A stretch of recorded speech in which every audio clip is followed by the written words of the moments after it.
This is file number 252180SD, People versus Alexander Kennedy Pappas. That's you, sir? Yes. You're here with your lawyer, Mr. Paul Gibson. You entered a plea to this charge of operating while impaired, which was a generous plea offer. The matter was set for sentencing today. Mr. Daniel Frazine has prepared the screening report, and you're here with your lawyer, Mr. Paul Gibson. Also present is Angelique Camfield from the prosecuting attorney's office. Mr. Gibson, what would you like me to know?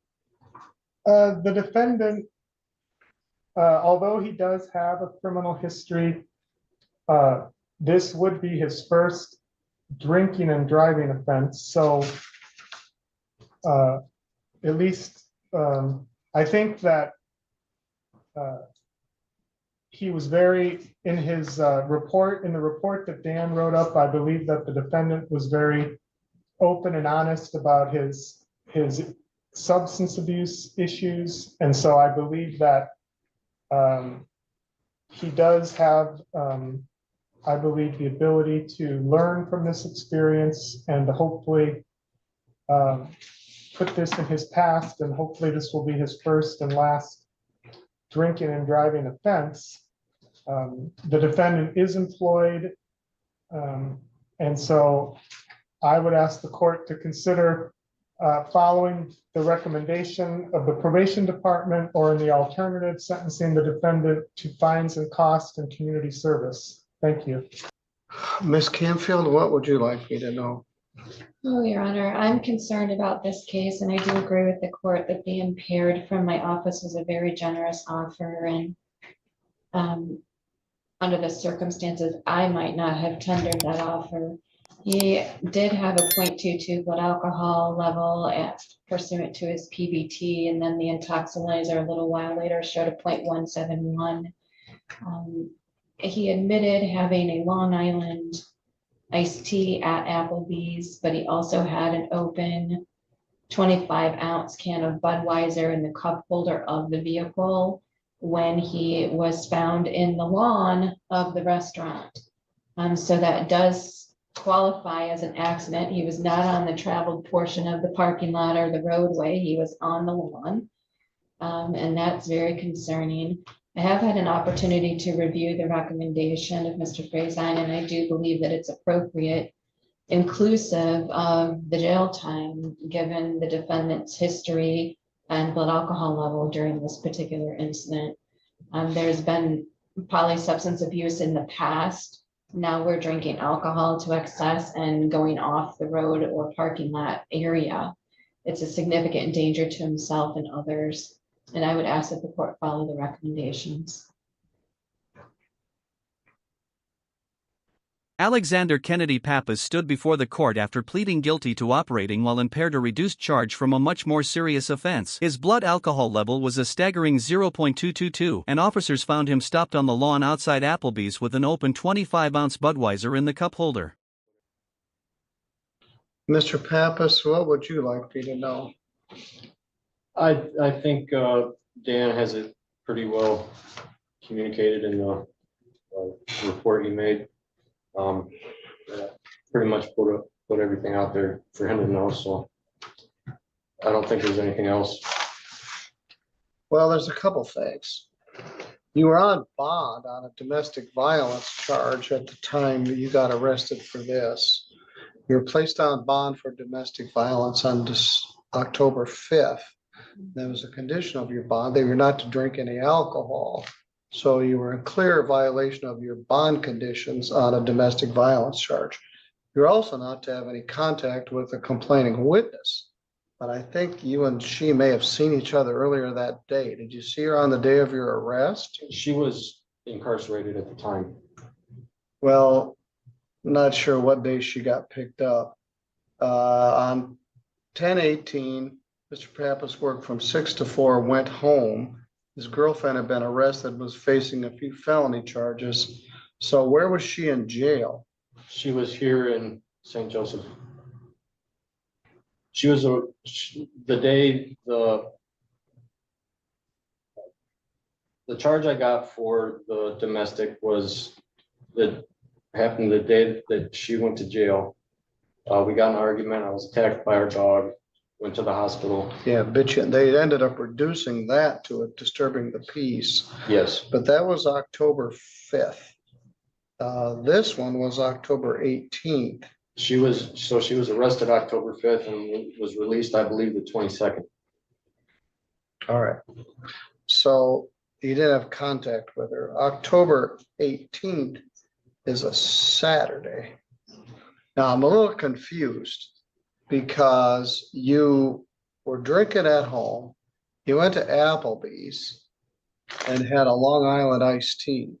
Now you got out of work, you said at 4, so everything happened between 4, the time you got arrested at about 10 o'clock. So that happened in that 6 hours. You drank a Long Island iced tea. We talked about this morning. People don't drink Long Island iced teas because they think they really taste good. They drink them because they have a lot of alcohol in them. So the problem is you left Applebee's and then you were headed back to Applebee's. And so I'm a little confused. Another officer, I wasn't clear whether he was in his patrol car or his private car. I can help you there a little bit. I wasn't going back to Applebee's. I was trying to leave Applebee's, and when I made the turn out of the drive, I turned back into the grass over the curb. All right, here's what, maybe that's where I'm misreading it. On this day, I was traveling westbound on Broadway Street from 130 Run. I observed a blue passenger vehicle fail to stop before exiting the private drive of Applebee's. The vehicle made a wide turn onto westbound Broadway Street without yielding. The vehicle continued turning left, hopping the curb on the south side of the road and continued over the sidewalk. Then traveled down a small hill adjacent to Applebee's parking lot, eventually coming to a stop in the grassy lot just west of Applebee's. So you actually went out into Broadway and then like did a loop and then back into. I believe I came out and made a turn and just kept continuing the turn up over the curb. Well, Applebee's shouldn't have ever let you drive away from there. But fortunately, you didn't kill yourself or somebody else. You're a .222. A little while later, the intoxicator's less than that, but nonetheless, you got this generous plea offer of the reduction to impaired. You got a lot of baggage on your driving record, and alcohol hits a lot of the same addiction reception as heroin, receptors as heroin. So that's not a good trade to trade one substance addiction for another. But you were self-medicating. Daniel, did you realize he was on bond at the time he did this?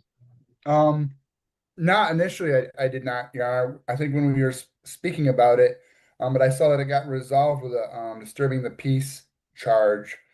It did. I had assumed that the bond issue had gotten addressed at that final plea, I was assuming. No, it didn't. Judge Pattison did it. I don't think he knew about it. Oh, okay. All right, tell me about Boma Benton, where you work. They're a contractor out of Portage. And what do they do? We do metal framing, drywall hanging, drywall finishing, acoustical ceilings, painting, vinyl hanging, and Daniel, have we confirmed that he actually works there? No, I did not confirm that, Your Honor. I don't usually confirm that until they're actually placed on probation, usually. But the problem ran deeper. At the time of this DUI, he was already on bond for a domestic violence charge with strict orders not to consume alcohol. That means this wasn't just drunk driving, it was also a direct bond violation, raising serious concerns about judgment and accountability. So are you on a layoff status or are you actually working on projects? no, I work every day. You also smoke marijuana. And so a very high percentage, I think, of our drunk driving cases also have THC in their system. We just don't know. There isn't a good way to test for it. But anecdotally, many people, if I gave you a test today, would it have marijuana in it? I believe it would. All right, you have to deal with that also. Do you have a medical card? I do, but I believe it's expired. And as Miss Camfield stated, you also had a 25-ounce can of Budweiser. That was, of course, it was October, but it was still cold. Like I said, Applebee's probably shouldn't have let you leave. All right, Daniel, you have recommended some additional jail. My inclination was to put him in jail right now for the bond violation, but I don't want him to lose his job. Anything else you want me to know? No, but that is one of the reasons why I considered the 2 extra days. When you put it Well, all he's still together, smoking weed, well, he which said he is, stopped a couple of weeks ago, and with the problem with the high B8 or the high THC and a lot of the stuff kids are smoking, or kids, I'm so old. People are smoking nowadays. It stays in their system a while, so I figured we'd test him right away and see where he's at and kind of get a handle of it that well, way. it's lawful for adults to use marijuana for recreational purposes. But if you're on a bond or a probation, generally you can't use it.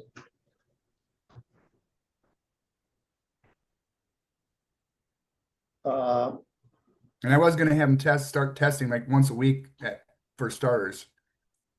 all right.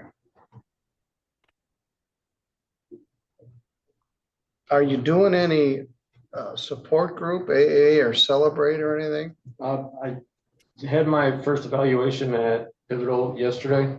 I go back the 5th of March for another one, and I have not participated in any AA meetings yet.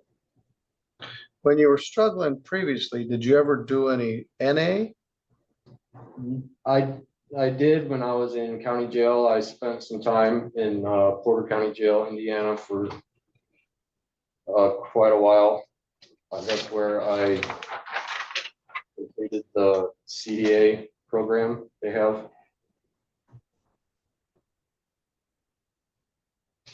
Right now, you're just holding your breath.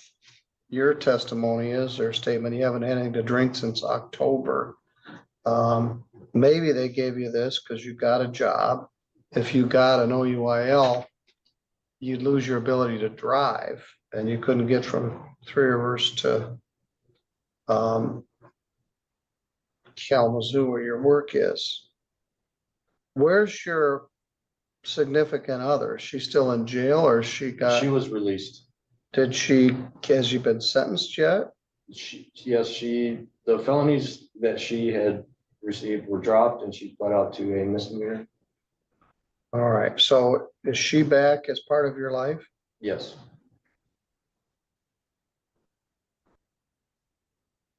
Do you still have the dog? Yes.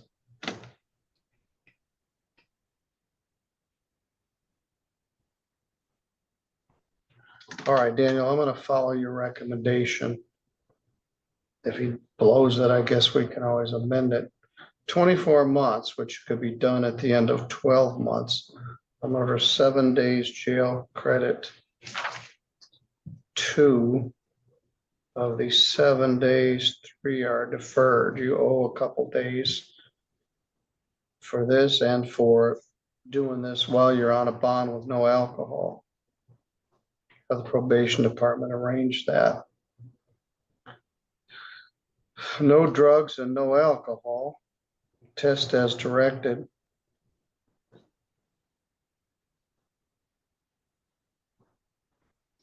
The victim impact panel. No police reimbursement. I told the chief, you guys keep dropping the ball on that. Do you have one in your file, Angelique? I do not, Your Honor.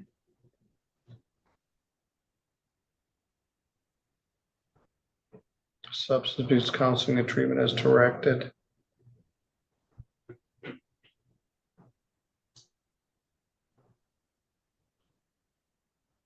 All right, carries $300 fine, $75 crime victims' rights fee, and a $50 state minimum fee, $100 screening fee, $150 attorney fee, $960 probation oversight fee. If you do this in a year, it will save you $480. The victim impact panel was 32. I'm gonna not do a police reimbursement. If they're gonna submit it, I'm not gonna stick the people with it. Even though there was a 300 plus 125 in state costs plus $100 screening fee, $150 attorney fee, $960 probation oversight fee, and a $32 victim impact panel is $1,657. There is no bond. This really is a pretty good plea offer to impaired. You were very drunk, you were dangerous, you had a very high blood alcohol level, you got a lot of criminal baggage, but this will allow you to keep your job. Not to use any drugs or any alcohol, including marijuana. We're going to get you at a clean status. And if you can just keep holding your breath, then you're unrealistic. You need some support group. Despite his criminal history and high BSE, the court acknowledged the plea deal to impaired driving was generous. Instead of extended jail time, the judge imposed probation, substance abuse counseling, victim impact panel attendance, and limited jail days, allowing him to keep his job if he complies.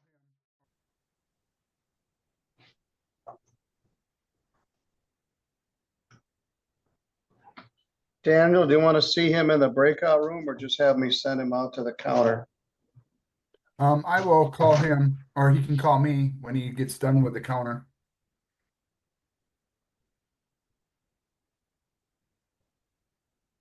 I went over in detail what his intake would look like and what he was expected, so I'll just highlight it with him a little bit later on today. I want you to call your PO this afternoon. All right, maybe we'll make this work. Dan, I want to confirm his employment also. Make sure I'm not ghosted. Will do, Your Honor. We're gonna get a test. To see what's in your system. They might even do that today, but Daniel will discuss that. You're not gonna get bounced if you come back with marijuana in your system today. We're gonna see what your levels are.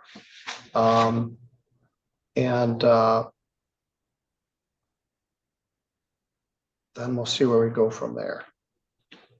6-2. All right, if you take him out to the counter. Mr. Gibson, we've got a question. I'll be with you in a minute, Casey. We're set for next Wednesday for a jury trial with Mr. Christopher Pontius. And it's a no insurance and unregistered vehicle. Prosecutor made a plea offer. Mr. Pontius declined it. He originally appointed to represent him, but his representation was he wanted to represent himself. Somehow it was on Judge Pattison, then it got assigned to me. I don't believe that you're counsel of record in this case. We sent him some stuff and it came back. Do you know if he's even on your caseload? Is he set for on your calendar for next Wednesday? Well, I had him on my calendar. I noticed that, I think it was yesterday, and so I sent a question to the clerk's office asking them if I could, take that off of my calendar or whether I was still on that case. So they said that I was no longer on that case. I believe that's the status of it. He was emphatic. He wanted to represent himself. But the day still looks open. Does he, well, we won't be able to do a trial that day. And so we were working on the cases that were there. I don't know whether he even has notice of it because we sent him some stuff and it came back. Ms. Camfield, your office hasn't had any contact with him? The last communication I see in the file would have been a discussion apparently had on November 6th, and that might have been when he still had counsel. That was that was the last pretrial. So I have not seen anything since, at least it's not in the file noted. The judge made it clear this was a crossroads moment. No alcohol, no drugs including marijuana, regular testing, support groups. With 24 months of probation and strict supervision ahead, the message was simple. This is the chance to break the cycle before the next mistake costs far more. I could always check to see if Well, if we have contact with him, we need to let him know the case isn't gonna go that day. Angelique, have you had any luck on the other two cases that are set for that day? One is Luke's and one is, I don't know yet, Your Honor, because I've been busy. dealing with other matters. All right. Um, Anyway, I sent some email either last week or earlier Yeah. this week, and I know Tim was working on it. All right. If anybody knows Mr. Pontius, tell him to contact the court because his case isn't gonna go on March 4th. All right, thank you, Paul. thank you. All right, our next matter is Nivea Horton.